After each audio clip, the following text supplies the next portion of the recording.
नमस्ते दोस्तों, आपका स्वागत है हमारे आज के इस विशेष पॉडकास्ट में।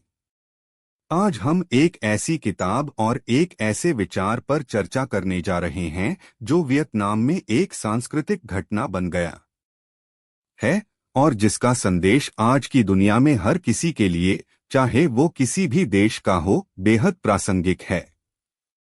इस किताब का नाम है डुंग विएक, जिसका हिंदी में अर्थ होता है सही काम या सही कार्य, और इसके लेखक हैं जियान टू ट्रंग।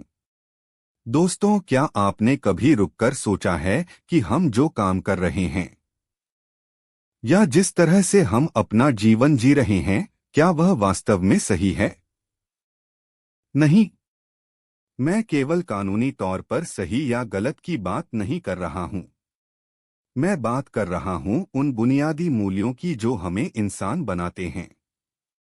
लेखक ने अपनी किताब की शुरुआत एक बहुत ही दिलचस्प किस्से से की है। उन्होंने लंदन के ट्राफल्गर स्क्वायर की अपनी यात्रा का जिक्र किया है।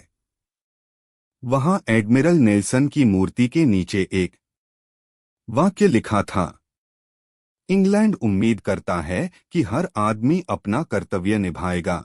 इस एक वाक्य ने लेखक के मन में एक तूफान खड़ा कर दिया। उन्होंने सोचा कि आखिर अपना कर्तव्य या अपना काम असल में है क्या? क्या हम सच में अपना काम कर रहे हैं?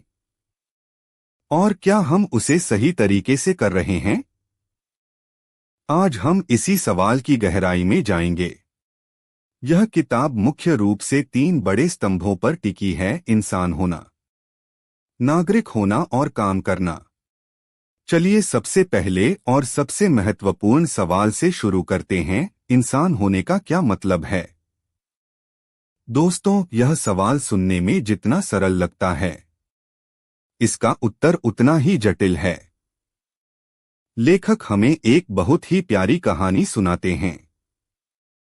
एक गन्ने का रस बेचने वाली महिला ने उनसे पूछा, साहब, मेरी बेटी स्कूल से आकर पूछती है कि माँ, इंसान क्या होता है? टीचर और आप सब कहते हैं कि पढ़कर इंसान बनो, तो क्या मैं अभी इंसान नहीं हूँ? यह एक बच्चे का मासूम सवाल है, लेकिन यह हमें सोचने पर मजबूर कर देता है। क्या 2 हाथ, 2 पैर और बोलने की क्षमता होना ही इंसान होना है? लेखक का मानना है कि इंसान होने का मतलब है एक स्वतंत्र व्यक्ति होना। एक ऐसा व्यक्ति जिसके पास अपनी खुद की सोच है, जो अपनी अंतरात्मा की आवाज सुनता है। देखिए, जानवरों और इंसानों में सबसे बड़ा फर्क क्या है? जानवर अपनी प्रवृत्तियां इंस्टिंक्ट से चलते हैं। भूख लगी तो खा लिया, खतरा महसूस हुआ तो भाग गए। लेकिन इंसान के पास विवेक है। इंसान के पास मूल्यों का एक ढांचा है। लेखक इसे गाड़ी के ब्रेक और एक्सीलेटर के रूप में समझाते हैं। हमारी अंतरात्मा, हमारे मूल्य, हमारी नैतिकता, ये वो ब्रेक हैं जो हमें गलत रास्ते पर जाने से रोकते हैं, भले ही उस रास्ते पर कितना भी फायदा क्यों न हो रहा हो। और यही मूल्य वो एक्सीलेटर भी हैं जो हमें मुश्किलों के बावजूद सही रास्ते पर आगे बढ़ने की ताकत देते हैं। सोचिए, अगर आप एक कमरे में अकेले हैं और वहां मेज पर ढेर सारे पैसे रखे हैं। कोई कैमरा नहीं है, कोई देख नहीं रहा है। क्या आप वो पैसे उठाएंगे? अगर आप नहीं उठाते तो क्यों? पुलिस के डर से नहीं, बल्कि इसलिए क्योंकि आपकी अंतरात्मा, आपका अंदर का इंसान आपको रोक रहा है। यही वो ब्रेक है जिसकी हम बात कर रहे हैं। जिस व्यक्ति का यह अंदर का इंसान जागृत है, वही सच्चा स्वतंत्र मनुष्य है। वह बाहरी दुनिया के डर या लालच का गुलाम नहीं है। वह अपनी खुद की नैतिकता का स्वामी है। इसे लेखक ने स्वशासन या ऑटोनॉमी कहा है। दोस्तों, आज के दौर में हम अक्सर देखते हैं कि लोग पैसे, पद या प्रसिद्धि के पीछे भाग रहे हैं। लेखक कहते हैं कि ये सब बाहरी चीजें हैं। अगर आप इनके लिए अपने मूल्यों से समझौता कर लेते हैं तो आप स्वतंत्र नहीं हैं, आप गुलाम हैं अपनी इच्छाओं के, समाज की राय के या भौतिक वस्तुओं के। सच्चा इंसान वो है जो सही और गलत के बीच के फर्क को समझता है और हमेशा सही को चुनता है, चाहे उसकी कीमत कुछ भी हो। अब हम इस चर्चा को अगले स्तर पर ले जाते हैं, नागरिक होना। ला एन डैन यानी एक नागरिक के रूप में हमारी क्या भूमिका है। अक्सर हम सोचते हैं कि नागरिक होने का मतलब बस एक देश में पैदा होना, टैक्स भरना और कानूनों का पालन करना है।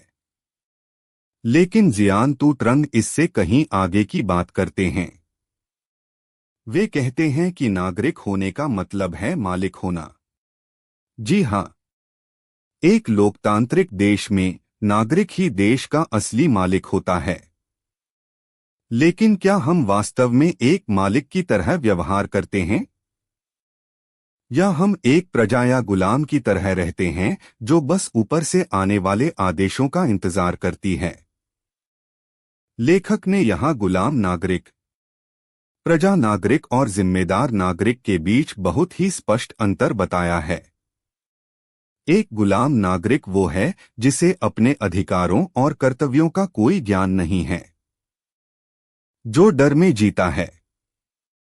एक प्रजा नागरिक वो है जो मानता है कि सरकार या राजा ही सब कुछ है और उसका काम बस आज्ञा पालन करना है। लेकिन एक जिम्मेदार नागरिक, एक स्वतंत्र नागरिक वो है जो जानता है कि सरकार उसकी सेवा के लिए है, न कि उस पर राज करने के लिए। वह जानता है कि देश की समस्याएं उसकी अपनी समस्याएं हैं।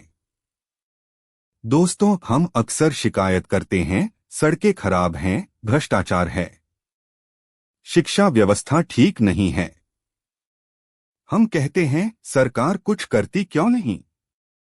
लेकिन एक सच्चा नागरिक यह पूछता है, मैं क्या कर सकता हूं।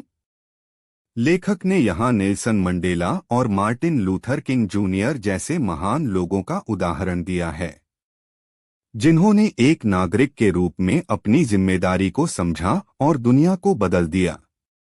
लेकिन हमें इतना बड़ा होने की भी जरूरत नहीं है। अगर हम सड़क पर चलते समय ट्रैफिक नियमों का पालन करते हैं, सिर्फ इसलिए नहीं कि पुलिस खड़ी है, बल्कि इसलिए क्योंकि यह हमारी सुरक्षा और दूसरों की सुविधा के लिए सही है, तो हम सही काम कर रहे हैं। एक नागरिक के रूप में सही काम करने का मतलब है समाज के प्रति अपनी जिम्मेदारी को समझना। यह समझना कि मेरी स्वतंत्रता वहां खत्म होती है जहां दूसरे की नाक शुरू होती है। हमें अपने अधिकारों के लिए लड़ना चाहिए, लेकिन साथ ही दूसरों के अधिकारों का सम्मान भी करना चाहिए। यही एक सभ्य समाज की नींव है। अब आते हैं इस किताब के तीसरे और शायद सबसे व्यावहारिक हिस्से पर, काम करना या ला एनवीआईसी।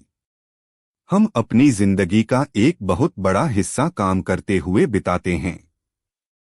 लेकिन हम काम क्यों करते हैं? सिर्फ पैसा कमाने के लिए, पेट भरने के लिए, या इसका कोई गहरा मकसद भी है? लेखक ने यहाँ एक बहुत ही महत्वपूर्ण अवधारणा पेश की है, पेशेवर नैतिकता या वर्क एथिक्स।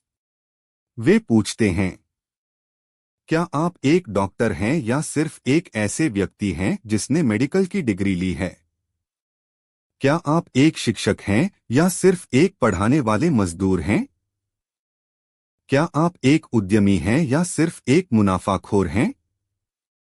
यह बहुत कड़वे सवाल हैं, लेकिन जरूरी हैं। चलिए एक उदाहरण लेते हैं। एक डॉक्टर का सही काम क्या है? मरीज की जान बचाना और उसे स्वस्थ करना। अगर कोई डॉक्टर मरीज को सिर्फ इसलिए ज्यादा दवाइयां लिखता है या अननेसेसरी टेस्ट करवाता है ताकि उसे कमीशन मिले, तो वह सही काम नहीं कर रहा है। वह डॉक्टर के भेष में एक व्यापारी है और एक बुरा व्यापारी है। इसी तरह एक शिक्षक का काम सिर्फ सिलेबस पूरा करना नहीं है, बल्कि छात्र के अंदर जिज्ञासा की आग जलाना है, उसे एक बेहतर इंसान बनाना है। अगर शिक्षक सिर्फ रट्टा लगवा रहा है तो वह अपना काम सही नहीं कर रहा है। लेखक ने यहां जापानी सुशी शेफ ज़ीरो का उदाहरण दिया है। ज़ीरो दुनिया के सबसे बेहतरीन सुशी शेफ माने जाते हैं। उनकी दुकान बहुत छोटी है, लेकिन वहां खाना खाने के लिए महीनों पहले बुकिंग करनी पड़ती है। ज़ीरो सिर्फ पैसे के लिए काम नहीं करते, वे अपने काम से प्यार करते हैं। वे हर दिन अपनी कला को और निखारने की कोशिश करते हैं। वे अपने काम में पूर्णता या परफेक्शन की तलाश करते हैं। यही है सही काम करना।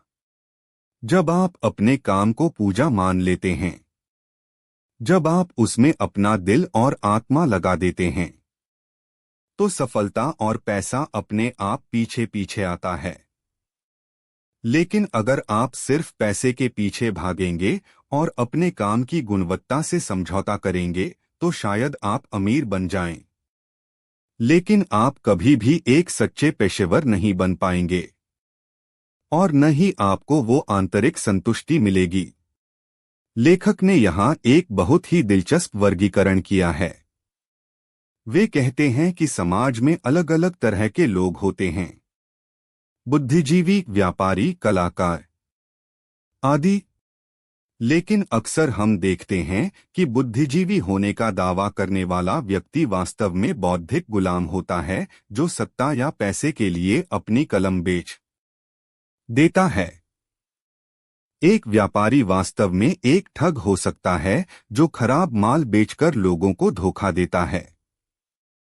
एक कलाकार सिर्फ एक मनोरंजन करने वाला हो सकता है जिसे कला की गहराई से कोई मतलब नहीं है।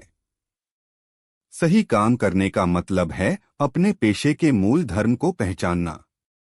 अगर आप पत्रकार हैं तो आपका धर्म है सच को सामने लाना, चाहे वह कितना भी कड़वा क्यों न हो। अगर आप वकील हैं तो आपका धर्म है न्याय के लिए लड़ना, न कि सिर्फ केस जीतना। जब हम अपने पेशे के इस मूल धर्म को भूल जाते हैं, तभी समाज में अराजकता फैलती है। हम देखते हैं कि पुल गिर रहे हैं क्योंकि इंजीनियर ने सीमेंट कम डाला। लोग बीमार पड़ रहे हैं क्योंकि खाने में मिलावट है। यह सब इसलिए हो रहा है क्योंकि लोग अपना सही काम नहीं कर रहे हैं। दोस्तों, इस किताब का एक और महत्वपूर्ण पहलू है शिक्षा। जियांग ट्रंग शिक्षा को सिर्फ डिग्री हासिल करने का जरिया नहीं मानते। वे कहते हैं कि शिक्षा का असली उद्देश्य है एक स्वतंत्र और प्रबुद्ध इंसान बनाना। वे इसे खाई फोंग कहते हैं, जिसका मतलब है प्रबोधन या एनलाइटनमेंट। हमारी शिक्षा व्यवस्था अक्सर हमें आज्ञाकारी कर्मचारी बनाना सिखाती है, लेकिन क्या वह हमें एक स्वतंत्र विचारक बनाना सिखाती है? क्या वह हमें यह सिखाती है कि सही और गलत में कैसे फर्क करें? लेखक का कहना है कि असली शिक्षा वो है जो हमें खुद को खोजने में मदद करे। मैं कौन हूं? मैं क्या करना चाहता हूं? मेरे जीवन का क्या उद्देश्य है? शिक्षा को इन सवालों के जवाब खोजने में हमारी मदद करनी चाहिए। अगर हम डिग्रियां तो ले लेते हैं लेकिन अपने अंदर के इंसान को नहीं जगा पाते, तो हम वास्तव में शिक्षित नहीं हैं। लेखक ने परिवार की भूमिका पर भी बहुत जोर दिया है। घर ही वो पहली पाठशाला है जहां बच्चा सही और गलत का पाठ पढ़ता है। अगर माता पिता ही गलत रास्ते पर चल रहे हैं तो बच्चे से सही काम करने की उम्मीद कैसे की जा सकती है? इसलिए सही काम की शुरुआत हमारे घरों से, हमारी परवरिश से होनी चाहिए। अब आप सोच रहे होंगे कि यह सब सुनना तो बहुत अच्छा है, लेकिन असल जिंदगी में इसे लागू करना कितना मुश्किल है। हमारे चारों तरफ भ्रष्टाचार है, बेईमानी है। यह एक बहुत ही जायज डर है और लेखक इस डर को नकारते नहीं हैं। वे जानते हैं कि सही काम करना आसान नहीं है। यह एक संघर्ष है। कई बार आपको इसके लिए कीमत चुकानी पड़ती है। आपको नुकसान उठाना पड़ सकता है, आपको अकेलापन महसूस हो सकता है। लेकिन दोस्तों, जरा सोचिए, उस नुकसान की तुलना में वह सुकून कितना बड़ा है जब आप रात को चैन की नींद सो पाते हैं। जब आप आईने में अपनी शक्ल देखते हैं और अपनी नजरों से नजरें मिला पाते हैं। लेखक कहते हैं कि जब आप सही काम करते हैं तो आप अपनी गरिमा की रक्षा कर रहे होते हैं। और गरिमा से बढ़कर इंसान के पास कोई दूसरी संपत्ति नहीं होती। इसके अलावा बदलाव की शुरुआत कहीं न कहीं से तो होनी ही है। गांधी जी ने कहा था, वह बदलाव बनो जो तुम दुनिया में देखना चाहते हो। अगर हम सब यही सोचकर बैठ जाएं कि सब चोर हैं, तो मैं ईमानदार बनकर क्या करूंगा, तो यह दुनिया कभी नहीं बदलेगी। लेकिन अगर एक व्यक्ति खड़ा होता है, फिर दूसरा, फिर तीसरा, तो धीरे धीरे एक संस्कृति बनती है। एक ऐसा समाज बनता है जहां ईमानदारी को सम्मान मिलता है और बेईमानी को धिक्कारा जाता है। इस किताब में एक बहुत ही मार्मिक कहानी है एक लॉटरी टिकट बेचने वाली महिला की। एक गरीब महिला जिसने एक ग्राहक के लिए लॉटरी का टिकट रखा था। वह टिकट जीत गया और उसमें बहुत बड़ी रकम निकली। वह महिला चाहती तो उस टिकट को अपने पास रख सकती थी और अमीर बन सकती थी। ग्राहक को पता भी नहीं चलता। लेकिन उसने ऐसा नहीं किया। उसने वह जीता हुआ टिकट उस ग्राहक को दे दिया। क्यों? क्योंकि उसके लिए अपनी ईमानदारी, उसका सही काम उस करोड़ों की रकम से ज्यादा कीमती था। ऐसे लोग ही हैं जो इस दुनिया को रहने लायक बनाते हैं। वे हमें दिखाते हैं कि परिस्थितियां चाहे कितनी भी कठिन क्यों न हो, सही काम करना हमेशा संभव है। तो दोस्तों, इस पूरी चर्चा का सार क्या है? सार यह है कि सही काम करना कोई बाहरी थोपा हुआ नियम नहीं है। यह हमारे अंदर की पुकार है। यह अपनी मानवता को पहचानने और उसका सम्मान करने की यात्रा है। जियान तू ट्रंग हमें चुनौती देते हैं कि हम अपनी वैल्यू सिस्टम या मूल्य प्रणाली को फिर से परिभाषित करें। क्या सफलता का मतलब सिर्फ पैसा और पावर है? क्या सफलता का मतलब है एक ऐसा जीवन जीना जिसमें सार्थकता हो, जिसमें हम दूसरों के लिए कुछ अच्छा कर सकें और जिसमें हम खुद के प्रति सच्चे रहें? यह किताब एक आईना है। यह हमें मजबूर करती है कि हम अपने मुखौटे उतार फेंकें और अपने असली चेहरे को देखें। क्या हम वास्तव में वो हैं जो हम दुनिया को दिखाते हैं? क्या हम अपने काम के साथ न्याय कर रहे हैं? क्या हम अपने देश और समाज के प्रति अपनी जिम्मेदारी निभा रहे हैं? पॉडकास्ट के अंत में मैं आपको कुछ व्यावहारिक सुझाव देना चाहता हूं जो इस किताब से निकलकर आते हैं। पहला, आत्मचिंतन शुरू करें। हर रोज कुछ समय निकालें और खुद से पूछें, आज मैंने जो किया क्या वह सही था? क्या मैंने किसी के साथ अन्याय तो नहीं किया? क्या मैंने अपने काम में अपना सर्वश्रेष्ठ दिया? दूसरा, अपने पेशे में उत्कृष्टता या एक्सलेंस का पीछा करें। आप चाहे मोची हो या प्रधानमंत्री, अपने काम को इतनी खूबी से करें कि वह एक कला बन जाए। तीसरा, एक स्वतंत्र सोच विकसित करें। भीड़ का हिस्सा न बने। जो सब कर रहे हैं जरूरी नहीं कि वह सही हो। अपने विवेक का इस्तेमाल करें। और चौथा, साहस रखें। सही रास्ते पर चलने के लिए साहस की जरूरत होती है। जब आप जानते हैं कि आप सही हैं, तो डरे नहीं, पीछे न हटें। दोस्तों, डूइंग विवेक या सही काम सिर्फ एक किताब नहीं है। यह एक आंदोलन है। एक ऐसा आंदोलन जो वियतनाम से शुरू हुआ, लेकिन जिसकी गूंज हर उस जगह सुनाई देनी चाहिए जहां इंसान बसते हैं। यह हमें याद दिलाता है कि अंत में हम सब अपनी पसंद के उत्पाद हैं। हम जैसा चुनते हैं, हम वैसे ही बन जाते हैं। तो आइए आज हम एक संकल्प लें।